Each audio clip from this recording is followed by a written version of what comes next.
What's up, everyone? Good afternoon, good morning, good evening, wherever you are, whatever you're doing. I'm just glad that you're with me today. So, hey, can you really foster productivity, creativity, and happiness through science? Heck yeah! Today, I am super duper excited to talk with Scott Crabtree. Scott is the founder of Happy Brain Science. He's got a new book out, All Work and Some Play. All right, some play. That's good. But Scott is going to talk to us today about applying science to thrive at work. He's got a degree in cognitive science, whatever that means, from Vassar College.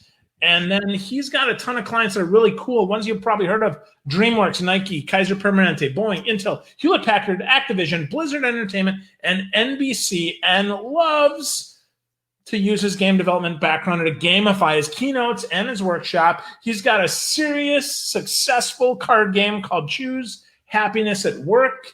And he is going to teach us how to be happier, how to have more fun, how to play, and how to do it and actually have some fun. So I'm for that. What's up, Scott? How are you?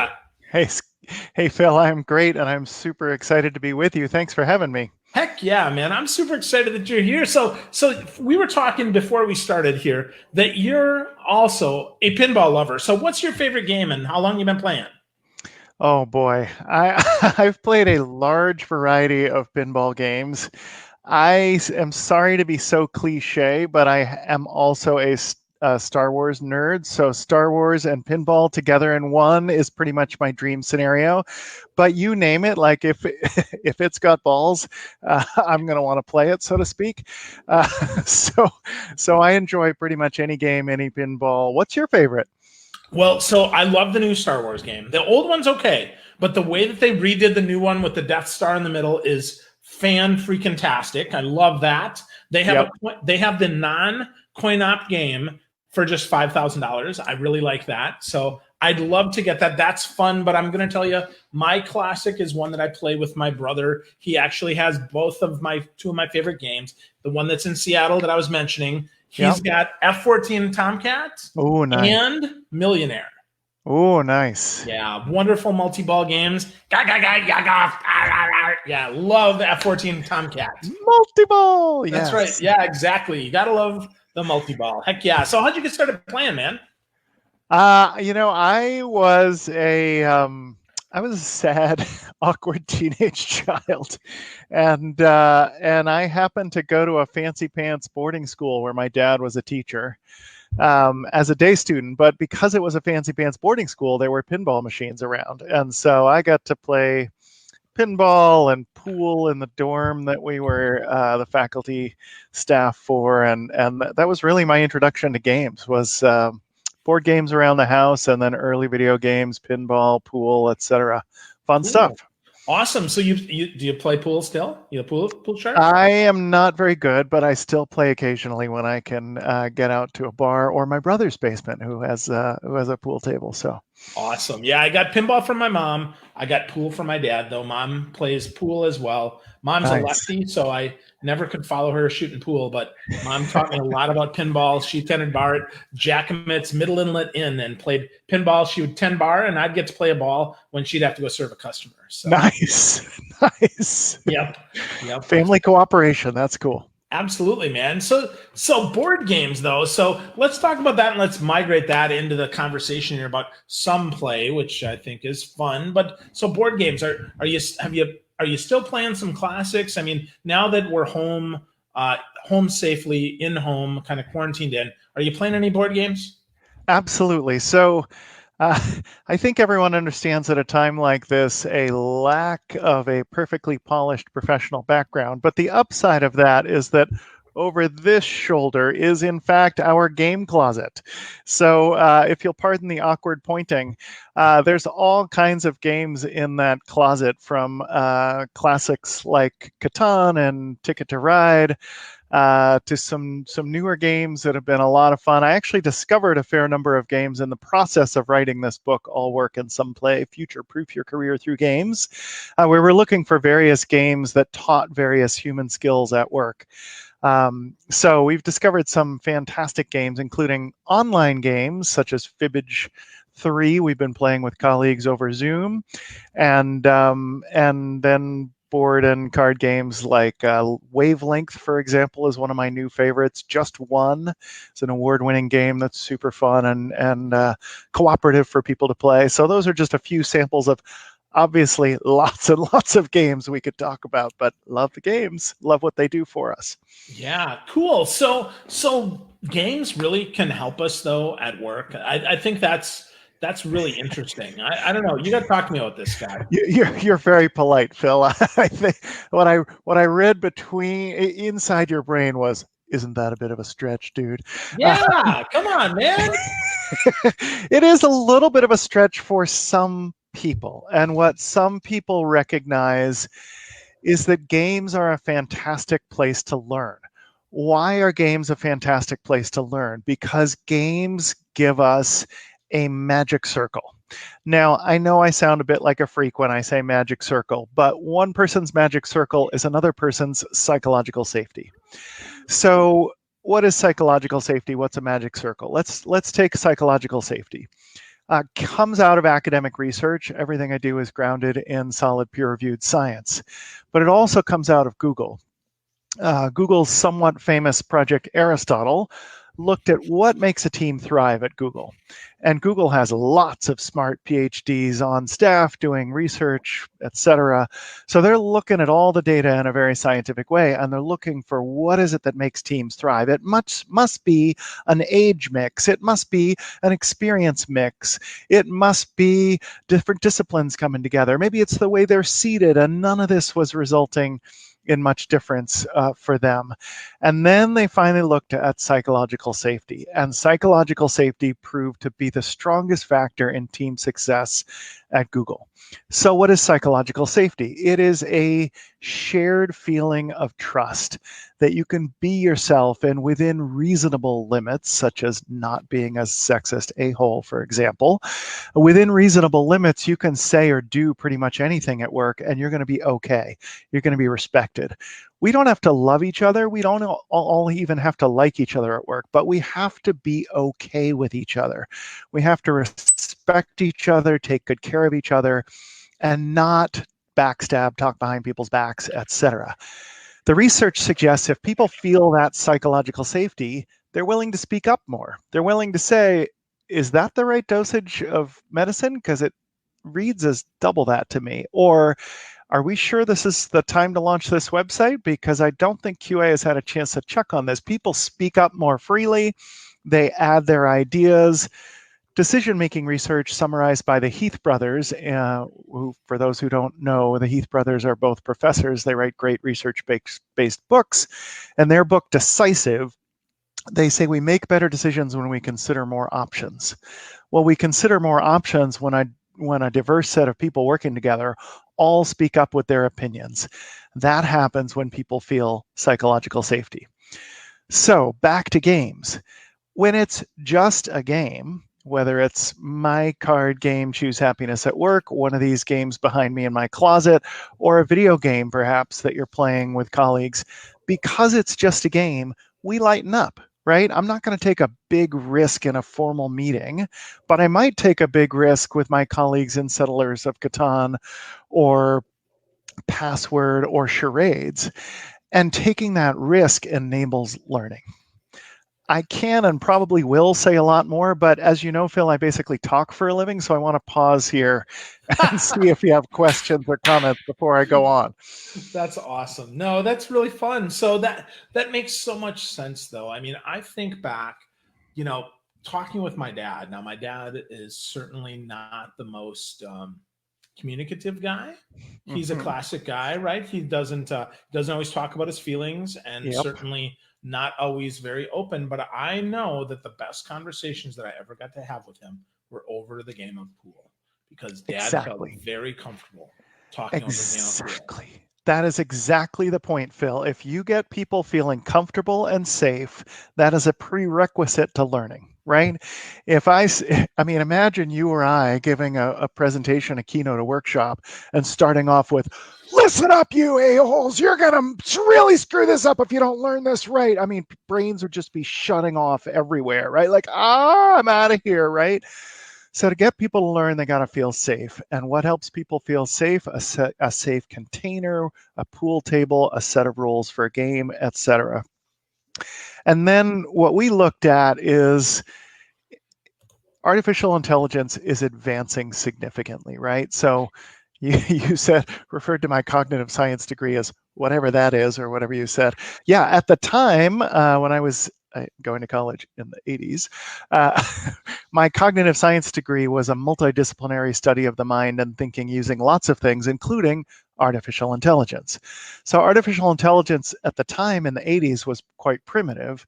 And now anyone making a trip through an airport, for as one example of many, is interacting with artificial intelligence multiple times. So AI is here, and it is already taking over some human jobs, and it will continue to take over some human jobs. So what do we do as human beings? The research suggests, futurist experts suggest, we learn to do better the things that humans can do better than AIs and computers. So what do humans do better than AI and computers? Well, they're often referred to as the 4 C's: communication, collaboration, creativity, and critical thinking. Those 4 C's are harder for AI to replace. And those 4 C's are things that can be learned playing games together. You've got to communicate, you've got to be creative, you've got to bring critical thinking, etc., to play a game well. And so games give us a safe place to play with colleagues, take risks, and learn things we just wouldn't learn in a typical regular meeting. Wow. So that cognitive brain science stuff that I jokingly referred to as whatever is actually really helping us at work in ways that we didn't even expect, which I think is, of course, super cool, because that is why playing at work in a structured way helps us get more done. Is that right? Exactly. So in a way, Phil, it comes back to growth mindset. For those listeners, watchers of yours who don't know this research led by Carol Dweck out of Stanford, she divides the world into 2 different mindsets. A fixed mindset is, I'm going to prove to you how smart I am. People are basically born the way they're born. I'm really talented. I'm going to prove it to you. Growth mindset is, you can continue to learn and grow throughout your lifetime, including things that some people think are unchangeable, such as intelligence, even personality to a degree. So Carol Dweck's research suggests that a growth mindset is incredibly useful. In particular, it's more resilient to setbacks. So why do we need a growth mindset? In part because the world is changing so much all the time. We have to learn and grow and change along with it. So if you agree that it's important to learn and grow, that it's important to sharpen the saw, as Stephen Covey put it in the 7 Habits of Highly Effective People, if you're committed to learning, then the question is simply, what's the best way to learn? And my co-author, Kristen Toohill, and I should not leave her out of this. Kristen Toohill is my co-author. We argue that if you're going to learn, playing games with each other at work is a great way to learn. Better than a lot of the other ways we typically go about learning. For a lot of people, you read a book, or dare I say it to a speaker friend like you, even if you attend a keynote or a workshop, depending on how it's run, people are going to forget a bunch of that in 6 months. But if you give them an experience that nurtures human action, human interaction, human creativity, etc., then you're setting yourself up to learn and grow and sharpen the saw at the same time. My whole career is founded on the fact that science can tell us ways to get good stuff from our brains, and choosing more happiness is a really good way, according to solid peer-reviewed studies, to get better results from your brain. So playing games together is a way of building happiness, building relationships, so your prime brain real estate comes online at work, and learning uniquely human skills at the same time. Hold on. So choosing happiness and playing games. Hold on, Scott. Back this up. So choosing happiness first. What? How does that help, man? I'm now you've lost me here. You got to help me understand. Sorry, Phil. I get excited and I start connecting a lot of ideas at once. I love it. I love it. I love it. I just need to be filled in. I should slow down. So My work in 2 words is choose happiness. Why? Because solid research done by scientists far smarter than I has found in study after study after study that there are choices we can make to boost happiness or not in our lives. So quickly, let me define happiness, because for a lot of us that word is great, and for some of us that word is like, happiness, who cares about happiness? I'm looking for joy or authenticity or meaning or whatever. So scientists don't like the word happiness because it's a little fuzzy for them. So they use subjective well-being. Subjective well-being gets at a couple of things. We're talking about positive emotions that are great, but short-lived. We're also talking about a longer lasting sense of meaning and satisfaction with life. I'm a good person. I am Phil Gerbicek. I help them understand how to do better sales, better social media. I have meaningful impact on the world. That kind of satisfaction is part of happiness as well. So if we define happiness that way, then scientists have found, first of all, this is not about being blissed out all the time, right? I mean, we're in the middle of a huge world crisis. It's not a happy time for a lot of people, and it's okay not to be happy all the time. This is not like, ooh, let's just all be blissed out all the time. That's unrealistic and unhelpful. But in any day, work day or otherwise, there are choices you can make, right? Some of those choices are going to result in more happiness. If you choose those things that result in more happiness, generally speaking, your brain will work better. It's not always advantageous to be in a good mood. You're more gullible in a good mood. So if you might be getting scammed by somebody, it might be good to not be in a great mood. But for most of the work we do most of the time, happier brains do better work. We are more creative, we're more productive, we're more resilient, we're healthier, immune system gets boosted, happier people show up at work more often, in the emergency room less often. They live longer. All kinds of benefits come with happiness. So science says there are real choices we can make to choose more happiness. And if we do, we enjoy a lot of benefits, including fundamentally our brain working better. Let me pause there. Does that make sense so far? Yeah, I love that. I always want my brain to work better. Yeah. So the fact that I choose happiness, I'm starting my day with a gratitude. I commit to 3 things every day that I'm grateful for. Beautiful. And that absolutely gets me going. I've been doing that like the last 9 months or so. And I can tell you it's completely changed my brain. And now you're telling me scientifically that's actually smart, right? Absolutely. Woohoo! So accidentally smart. I love it. Now you're doing it just right, Phil. Gratitude is among the easiest things that we have to turn to boost our well-being. And I know there are some times when it feels like there's not a lot to be grateful for. And again, look, however anyone's feeling is totally fine. But if you can find it in yourself to be grateful, you will be happier. And because you're happier, your brain will work better. To oversimplify slightly for the sake of quick explanation of the whole system, if we are fearful, our brain figuratively shrinks.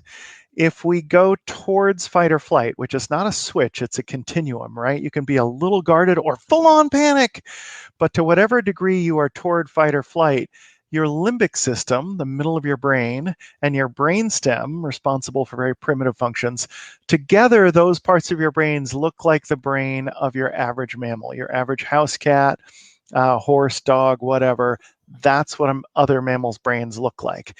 If we're in fight or flight, we go to that primitive brain and it sees only 3 solutions to problems: fight, flight, or freeze. You hear about freeze less because it doesn't rhyme, but those are great ways of surviving a mountain lion on a hike, but they're not a great way to figure out how to engage Kevin in HR down the hall, or to get Jose to commit to your coaching package the way you want him to. So when we're dealing with non-simple challenges, we don't want 3 and only 3 options. We want all the options our brain can come up with.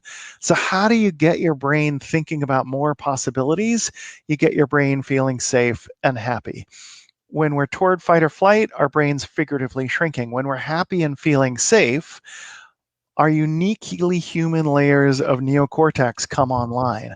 Some of our best brain real estate, our prefrontal cortex, loosely speaking, right behind our forehead, comes online. So we can prioritize better, make better decisions, connect better with other people, think more creatively, focus better. All these benefits come when we choose more happiness at work.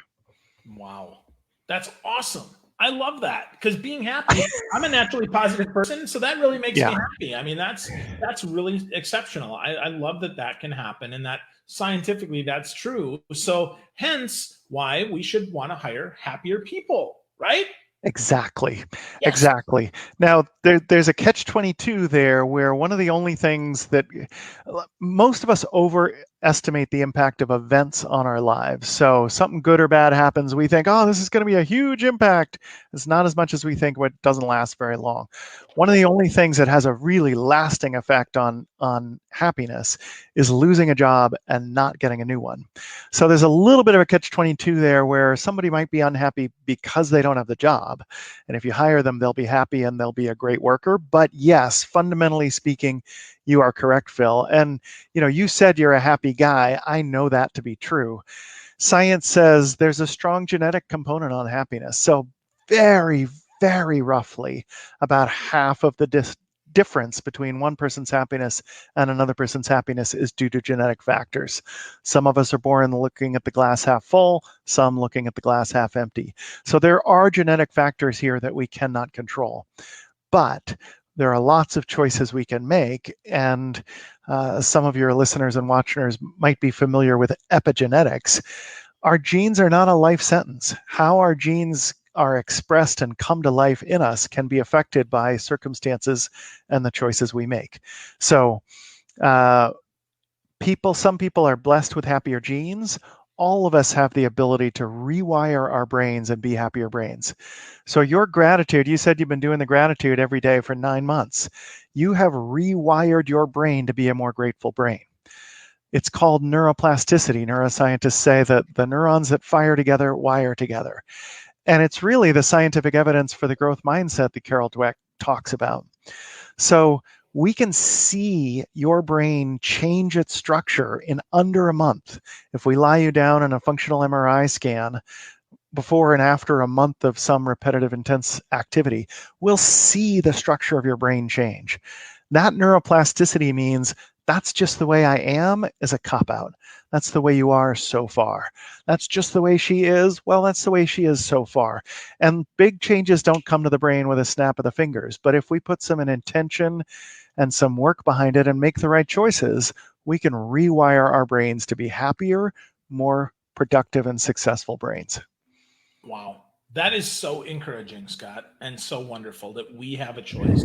We Isn't have it? the power. That's awesome, man. That's the best news I've heard in a long time. And when I think about this, right, that means that right now we are about 3 weeks into some of this insanity. We can choose to see this as a blessing, or we can choose to see this as a tragedy. Now, granted, there's going to be some crap that happens, but we still have opportunity here. So, Scott, if we're going to get started on this, how do we get started in this happiness, gratitude, choosing some play type mentality so that we can move forward and be even more productive? Yeah, great question. At a really intense time, Phil. So I just want to acknowledge, look, as the happiness guy, some people are like, don't tell me to be happy during a world crisis and a pandemic. Like, I get it. However you're feeling right now is totally fine. And there's a wide range of reactions out there, right? So again, a core message to my work is this is not about being blissed out all the time. In fact, the research shows that those who report they are about an 8 out of 10 happy, or for those who like visuals, about as happy as Mona Lisa, who according to the University of Amsterdam is 83% happy.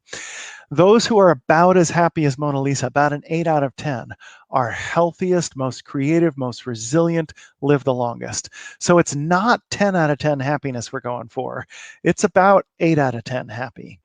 So, and look, a bunch of people may be a lot lower than 8 out of 10 happy right now. There's some heavy, hard stuff going on in the world. So what do, right? We start by acknowledging where we are.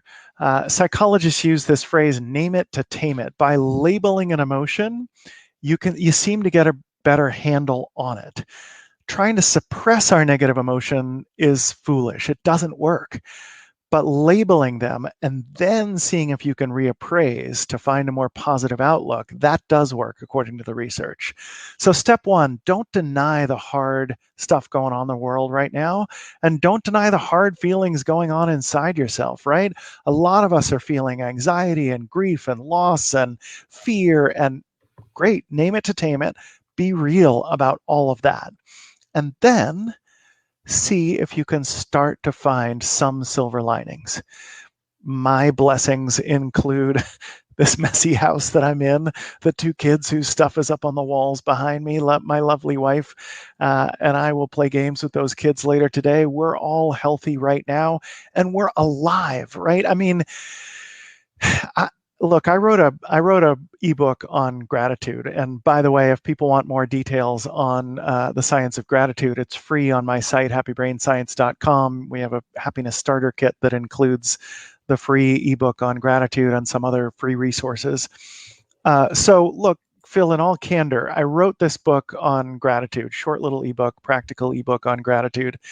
And then because I do Happy Brain Science, people send me these things via email, right? So somebody sent me an interview with 2 scientists about gratitude. And I'm not proud of this, Phil, but I thought, I've written a book on gratitude. I don't need to know anything else about gratitude, okay? But all right, my friend sent it to me. I'll check it out. So I go and I read this article, and the interviewer says, what do people get wrong about gratitude? And one of the scientists say, they think it has to be big things like family and friends and my health. And sometimes it can be little things like maple syrup or pumpkin pie or my goldfish. And the other scientist jumps in and says, or being alive. Do you realize the odds against your existence are astronomical? Like, not only did your parents survive long enough to have you, but every generation of your ancestors survived long enough to pass on their genes. The odds against that are enormous. So just the fact that you're alive is something to be grateful for. So look, the only thing I want to add before I let this topic of gratitude go is the science of happiness is typically done on neurotypical adults, meaning average adults who are not suffering from depression.